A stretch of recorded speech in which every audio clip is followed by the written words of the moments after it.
Hi, I'm Joe Craig, Interim Director of the UCCS Economic Forum. We have a very special weekly snapshot this week. This week we've got Jim Harris, who's going to be one of our panelists on the upcoming Economic Forum. Jim, would you care to introduce yourself? Yeah, absolutely. Thanks, Joe. I'm Jim Harris. I'm with U.S. Bank. I've been in banking for 38 years. I know I look really young. So Absolutely. How could that possibly be the case? But I've spent the last 15 years in Colorado Springs. And during my career, I've worked for national banks, regional banks, small family-owned banks. And I can tell you that I think I've almost seen it all, going through about 3 major economic cycles.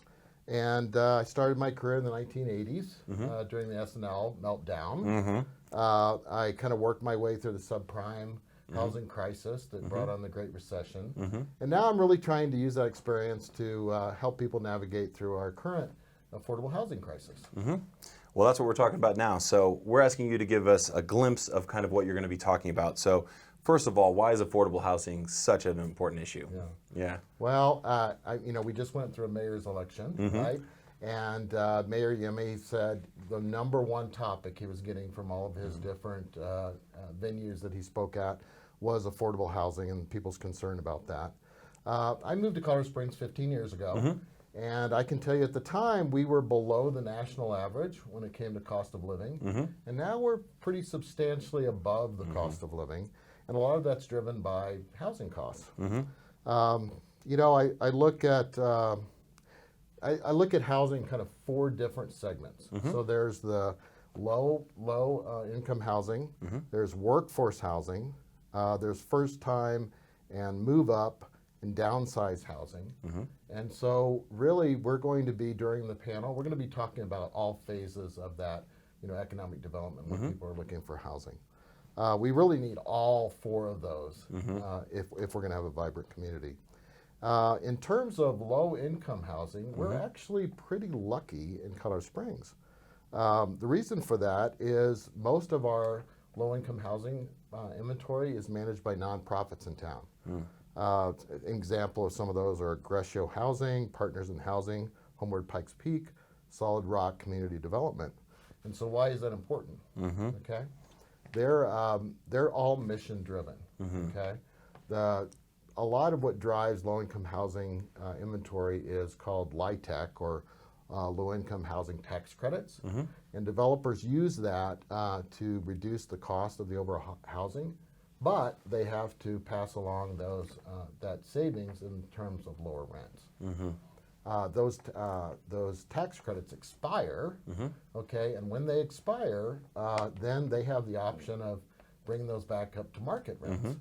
And actually it was interesting in the Wall Street Journal today, there was actually an article about that there's a potential cliff in the United States for us to lose a lot of that low-income housing.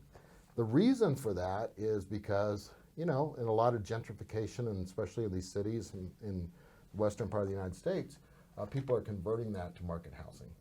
But in Colorado Springs, most of our housing is owned by the nonprofit community. So they are not going to do that. Their mission is to provide affordable, accessible housing. So we're pretty lucky when it comes to that. I would tell you that we're going to have 2 panelists, Lee Padkey, he's the Executive Director of Greshio Housing, and Pastor Ben Anderson with Solid Rock Community Development, and they're going to talk about the importance of having mixed housing to truly create communities. So past ways of looking at low-income housing was to kind of put it all in one area of town, or kind of combine it all in one area. And it's really important for us to have every level of housing in the same community. So they're working towards that. And then we're also going to have a speaker that's going to talk from Colorado, from Denver, that's going to talk about some of the private-public partnerships and the programs we have to increase our affordable housing stock. Well, thank you so much for joining us with that. So I'm going to ask you to preview one of the questions we're going to be asking you on the panel. So, if you could give us kind of a 10,000-foot view, kind of overview of how does the increase in interest rates affect housing affordability? What's the impact there? Well, that's a great question, because I think usually when people hear that, they automatically go to mortgage interest rates. Yep, and that's definitely part of it. But what I've learned actually talking to Lee Padkey was the biggest barrier that his clients have is being able to afford rent because the interest rates are the cost of living has increased with inflation. Their credit, their pandemic savings are now pretty much depleted. They're paying higher rates on credit cards. Now they're funding on credit cards. When they buy cars, the car loans are more expensive. So it's getting harder and harder for those people to afford the rents as they currently are. So it's not just about mortgages. But absolutely. Let me give you an example because it's pretty drastic, right? The median home in Colorado Springs, I think, just hit almost $500,000. 20% down, that's going to require a $400,000 mortgage, right? A few years ago, you could get a mortgage, 30-year mortgage for 3%. You'd be paying principal and interest $1,700 a month. Now, at about 7%, you'd be paying $2,700. That's a $1,000 increase in the amount of somebody's home payment. And that doesn't even include insurance and taxes, which we know that's also gone up quite a bit. Absolutely.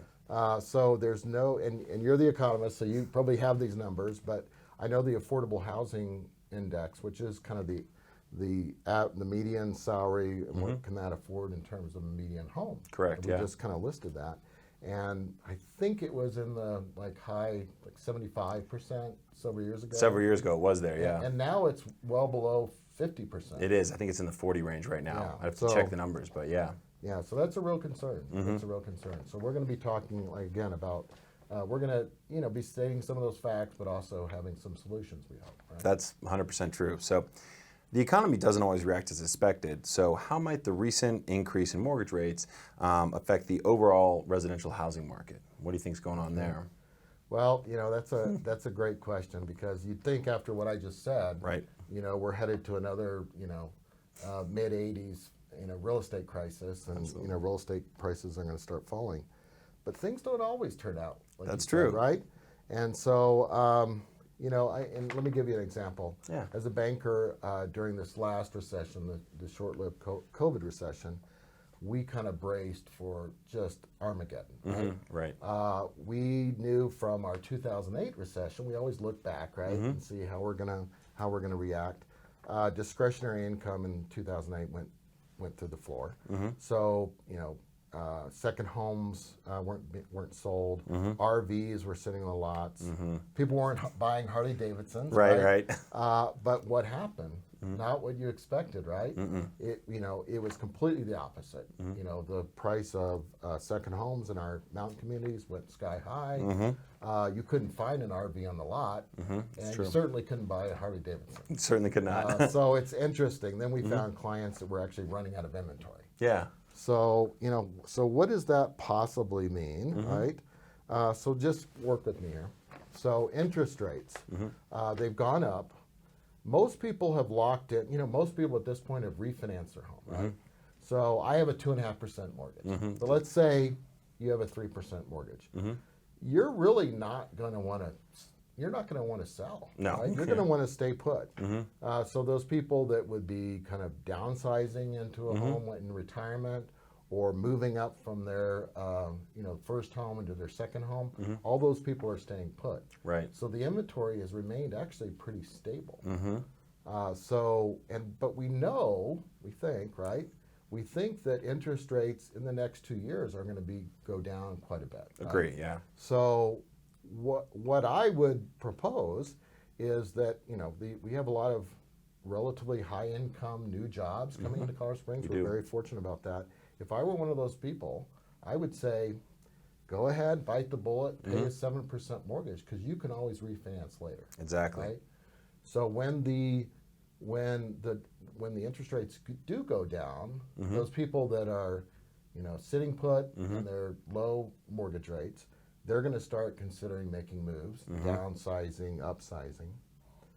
People will now be able to afford, they'll be able to qualify for a lower mortgage. So the amount of people that are going to be looking for homes is going to increase substantially, and then the price of homes is going to come right up. Increase. So, you know what?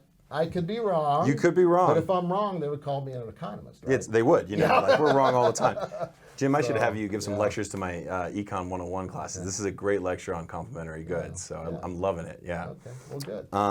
Well, we are really looking forward to the Economic Forum. I'm glad you're going to be leading the effort. Hey, thank you. I think it's going to be really exciting. I'd really appreciate people coming out and supporting the forum, and we'll be providing a lot of great information. That's awesome. Thank you, Jim. Yeah, thank you. All right, and don't forget to join us at the annual UCCS Economic Forum, Thursday, September 7th from noon to 5 p.m. at the Ent Center. And you'll hear from business leaders and people like Jim telling us how it's going to be in the next couple of years.